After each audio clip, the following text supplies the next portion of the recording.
we're getting ready for the men's 200-meter event. Michael Johnson, of course, is the favorite in this one. 6 gold medals in world championships, and he talked about his competition this afternoon. I'm looking forward to the race. I'm certainly looking forward to running against Marsh and Little, and I think that will be a good race, and we'll see each other again down the road. So this will be the first one for the year, and I think that we all are have a certain respect for the other, and when you're going to face that person, you've got to be ready. So it should be exciting. And the lane assignments for the men's 200-meter. Lane 1 will have DeSilva. Floyd Hurd of the United States in lane 2. Kevin Little. Heard Michael talk about him. Johnson runs in lane 4. Adeniken from Nigeria in lane 5. There's Mike Marsh, the 92 silver medalist, in lane 6. Osagiobare and Watkins complete the field. And there is Michael Johnson in the yellow of Nike.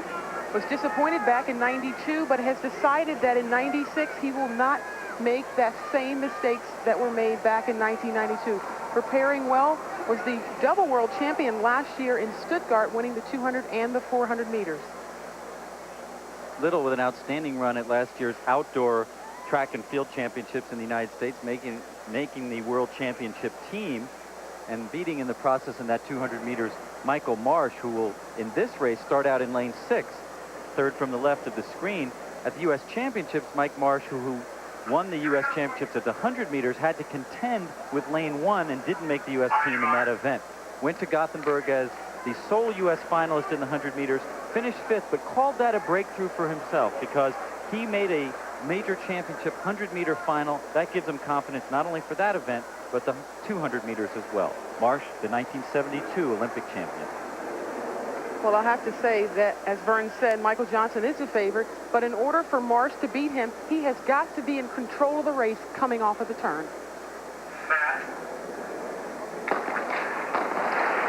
False start. Looked like DeSilva stood up early. Might not have been able to hear the starting commands. Usually an athlete should raise their hand to signify that they're having trouble hearing.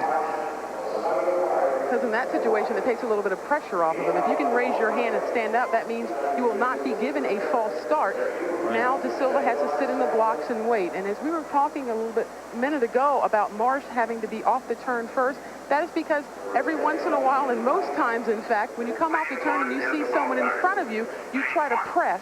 And when you press, you tighten up, and that is one thing you do not want to do in the 200 meters. As you see the statistics of Michael Johnson, his career highlights.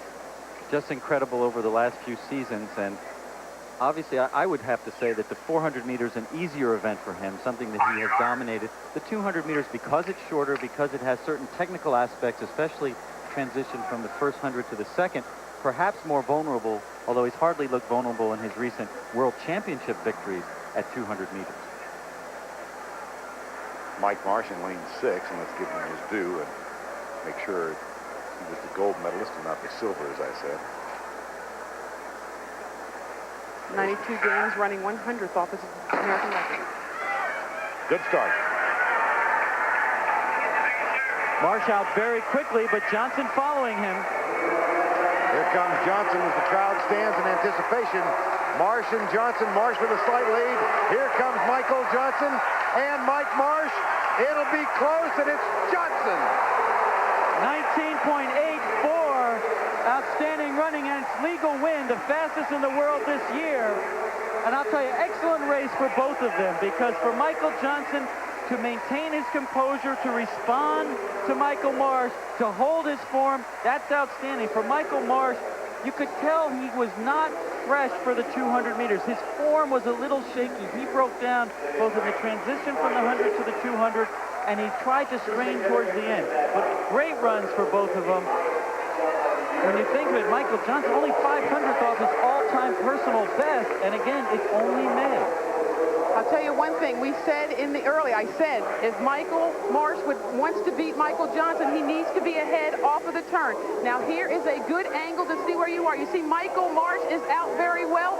He beat Michael Johnson, but only by a nose. At this point, what every athlete in the 200 meters wants to do is relax and just keep everything going at that point. You see Michael Johnson moving a little bit ahead at this point, perhaps Michael Marsh losing a little bit of his form, and that's a big problem. When you start leaning forward a little bit, you start losing form, your arms aren't going in the right position, that's when you're losing speed. Michael Marsh eats up the athlete in his outside lane. Obviously the race between the two Michaels in the middle of the track.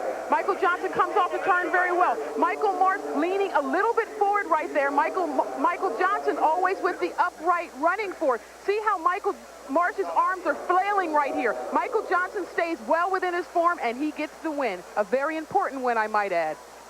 Looking at it again, look, third from the left of the screen. That's Michael Marsh. Fourth from the right is Michael Johnson. I think you could say that Michael Marsh won the race to the 100 meters, but watch the transition. That's the tough part when they come into the straightaway, a little off balance, while Michael Johnson is totally in control. Remember, he's a 400-meter runner. He's not going to tire at the end. Michael Marsh, the 100-meter runner stepping up, seemed to struggle as they came to the line. Craig Sagers with Michael Johnson. Craig?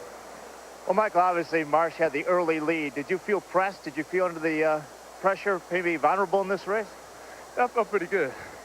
I saw Marsh out there in the beginning, and he was running a good race, and I felt like I had the race under control the whole time. You really did? You didn't feel like you had to run him down? I didn't feel like I had to run him down. We came out of the curve about even, and I usually get a better turn than that, so I'm going to have to work on that a little bit. But I think that this was a good showing today, and hopefully this won't be my last time in this stadium. What's your assessment of the track? It's a great track. This is an awesome track. Felt really fast. Gave a lot back, got enough bounce, but not too much, hard enough, perfect track.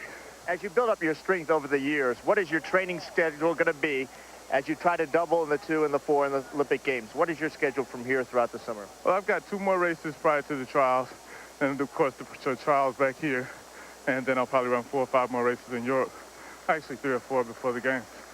Undefeated, 19 finals in this race. You expect that winning streak in both events to go all through the summer, don't you? I do. Good job.